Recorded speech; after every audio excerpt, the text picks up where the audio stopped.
Fellow Nigerians, this should also interest you to know that the fight for a true democracy for Nigeria is no more going to be a thing Nigerians alone can make a reality.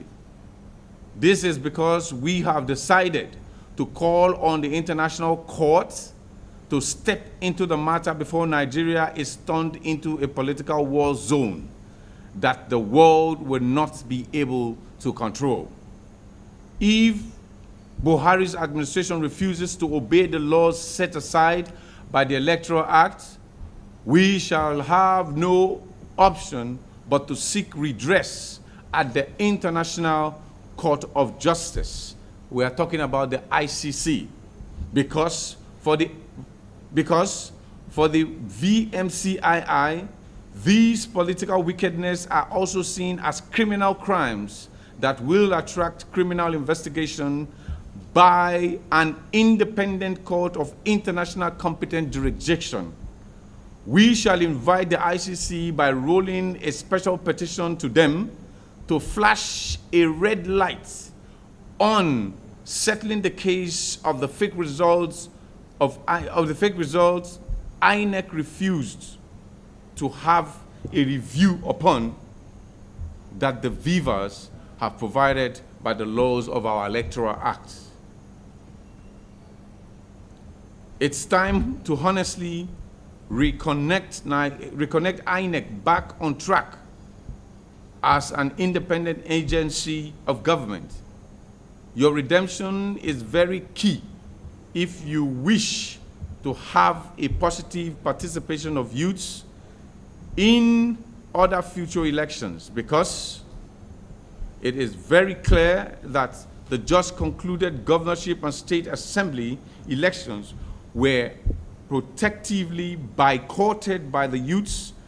That is why a low turnout was recorded, and INEC, as an independent body, must have a review of the presidential election results so it can declare Mr. Peter Obi as president-elect, as the choice voted as president by the Nigerian people.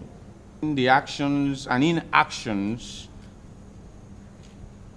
that have been happening as the 2023 general elections have run across Nigeria for the past 1 month counting.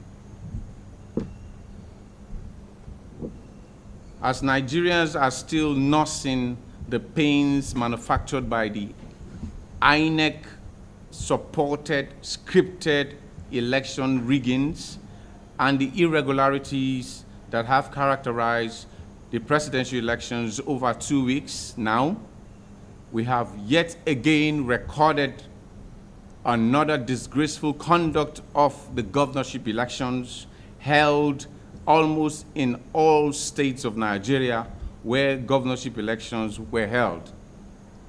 We witnessed a lot of irregularities carried out by the security personnel attached to INEC, OD staff, and members of the ruling frontline opposition party, which have created ugly rooms for the disenfranchisement of voters who came out to vote for their choice of leaders and political party in almost all the states where elections held across the Federation. And as democracy allows the Vmcii to operate, we say these actions are wrong and unacceptable in all its ramifications. As a nation who is expected to lead the path for a solid democratic fairness, equity, and justice in Africa, we are supposed to connect our nation to be placed on the path of history where the right thing is done at the right time, so we can consolidate the gains of a democracy that will spread into other smaller nations in Africa with a much more valued perspective. The actions the election organized by INEC in Lagos State for the governorship and state houses of assembly is not an election, but a movie script played by INEC as a vision that will never help reset Nigeria. Distinguished ladies and gentlemen of the press, we can now give opportunity to other organizations supporting the Vote Must Count International initiative. Good afternoon, distinguished members of the press, and a very good afternoon to Nigerians. I'm Honorable Lucky Obia, the President of the African Emancipation Movement. Let me seize this opportunity to welcome everyone to the third series of our World Press Conference. May I quickly begin with the political and electoral subterfuge and chicanery that took place during the gubernatorial election and state houses of assemblies election across the 28 states and 36 states of the Federation on the 18th of March 2023. What actually transpired wasn't an election. What happened was a miscarriage of electoral justice. All we see flying around over the conventional and social media is an affront on our democracy. The APC administration has succeeded in plunging this country into a political aberration. Before the international community, Nigeria is now seen as a laughingstock.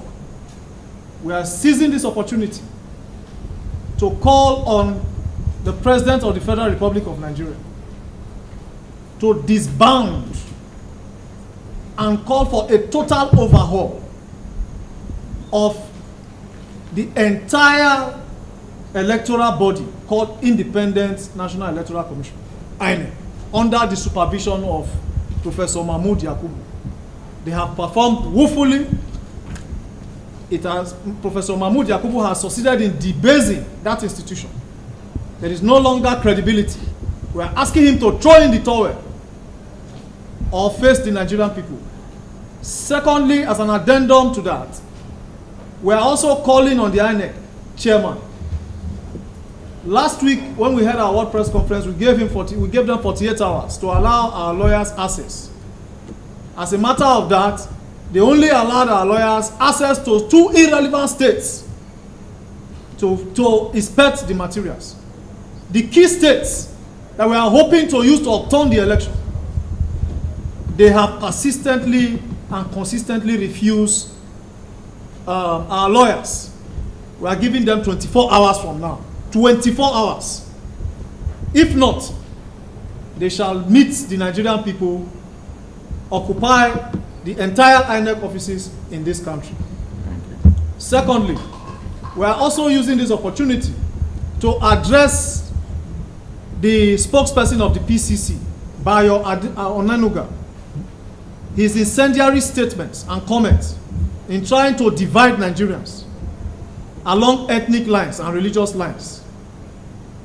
This was the same thing that happened in Rwanda in 1994 when Hutus began to divide using divisive statements, incendiary statements, inflammatory statements on the Tutsi, calling them cockroaches, and that led to a genocide that lasted for over 100 days between April 17th to July 15th, 1994, that killed over 800,000 Tutsi.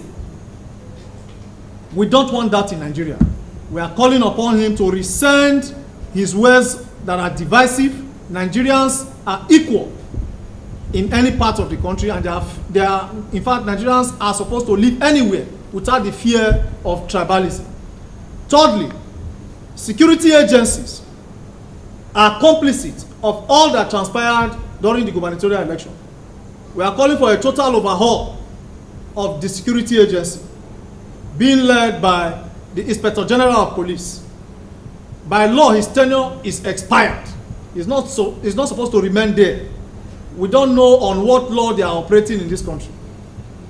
Lastly, we are seizing this opportunity to call on the current government for an interim government to be put in place to enable effective and smooth judicial adjudication on the presidential election. Because as it stands now, the president-elect of this country is His Excellency Mr. Peter Obi. The one illegally declared by INEC cannot be given power come May 29. And that is why we are calling on President Muhammadu Buhari to constitute an interim government to hand over power to, so that that interim government can superintend over any of the litigations to create a smooth sail of the presidential litigations ahead. The battle to salvage Nigeria is a battle of no retreat, no surrender. Our votes must count. Thank you very much.